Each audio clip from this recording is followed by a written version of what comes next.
Pop-Tarts? Y'all ready to bake? All right, today we are making one of the most delicious cakes you will ever have. We are making a Samoa Bundt cake, a chocolate bundt cake with caramel icing and then toasted coconut, caramel, and chocolate drizzle. If you don't like coconut, there is no substitute. This is a Samoa Bundt cake after the Girl Scout cookie. So we need all those things. Now, if you want to, and I do, this is like the best chocolate bundt cake recipe.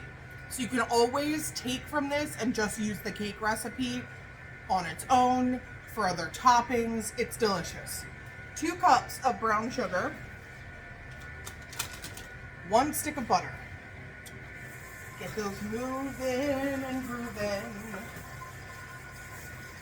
Then you're going to need 3 eggs. Eggs in. This is the most moist, delicious chocolate bundt cake I have ever had. I'm so glad I found this recipe a couple years ago because, like I said, I use this base cake recipe anytime I want a chocolate bundt cake. Okay.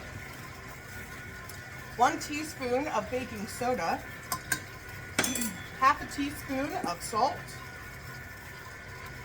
I have used unsalted butter. I always use unsalted butter.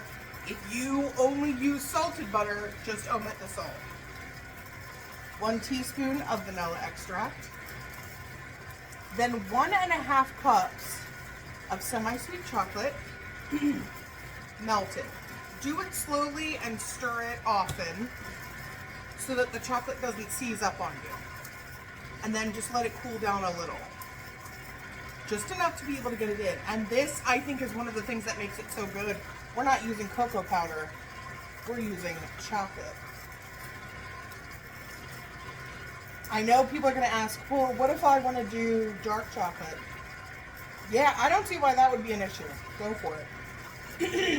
It's pretty rich with semi-sweet, but if you want it darker than that, I would say that that's fine.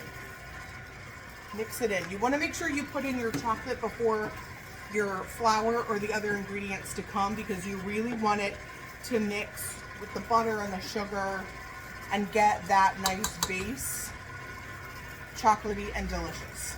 All right, next is 1 cup of sour cream, another thing that keeps it delicious and moist.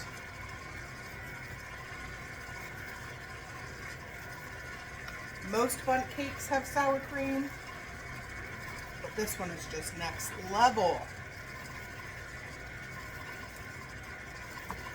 All right, so that's mixing in.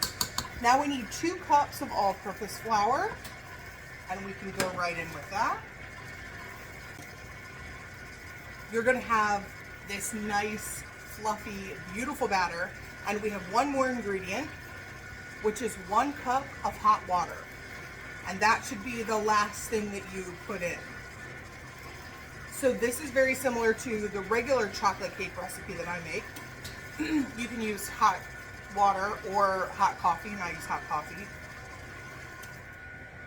So I'm sure you could swap that if you wanted to.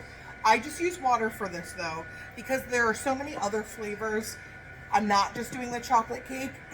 I want you to be able to taste the caramel and get the crunch of the coconut and really like have a balance of flavors. So I'm just going to do hot water.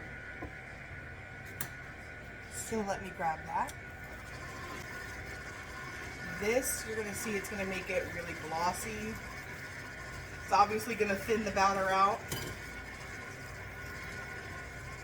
While that's working, go ahead and butter and flour your bundt pan so that we're ready to transfer and pour right in. All right, here it is. It should be shiny and smooth and kind of velvety.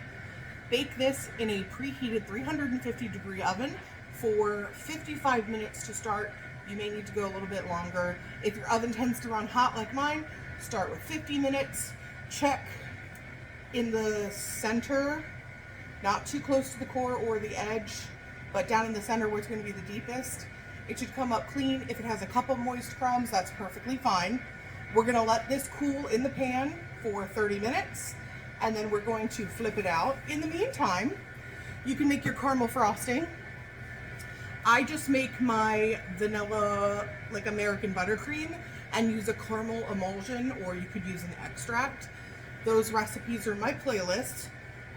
Or you could make a similar style and add a warm jarred caramel sauce to it and spin that in there. That's totally up to you. I find the emulsion is more consistent and gives almost a better flavor. We're gonna put real caramel over top, so that's up to you.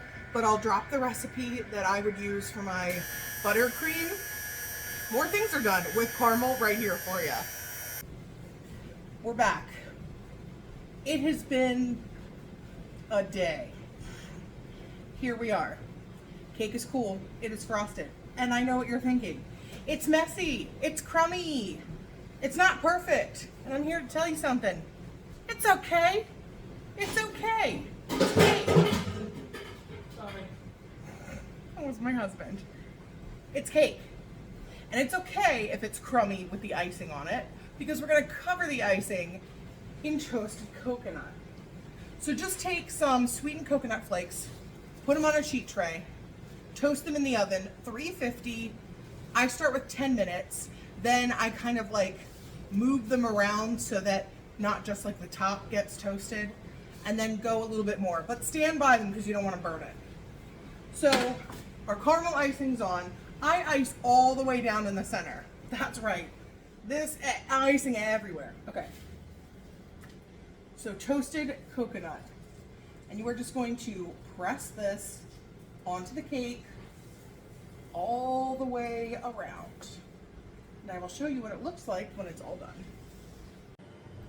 She's covered. Now I would put more coconut on the inside. I ran out and I'm not turning my oven back on, so that's fine. Now you want to take chocolate sauce and drizzle it. I know I'm going to make a mess, like to drizzle it like the cookies are, so I like to go straight across. Caramel, we're going to go opposite way.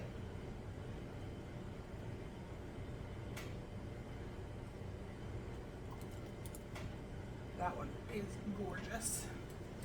I'm going to clean up the cake board. I'll clean up around it, pop this in a box. But let me bring you in for a messy close-up. There she is. And you know what? This is for my family tomorrow to celebrate my aunt's birthday. And my family will love it. I bet it tastes good. She may not be a looker, but she tastes delicious. And this is also just to give you permission to do one thing. This is your permission to not always be perfect. Not everything in life is perfect. At the end of the day, especially with baking, if this is what you want to do, or you enjoy doing it and you're frustrated because it doesn't turn out, and I get it, and I am one of those people. At the end of the day, it's cake and icing, and it will disappear, and it will be wonderful. So give yourself a break. Give this recipe a try. And if you're not following me already, well, I don't know what you're doing. So hit the follow button, subscribe, put on the notifications, comment, share, all the things. And Pop-Tarts, I will see you in the next one.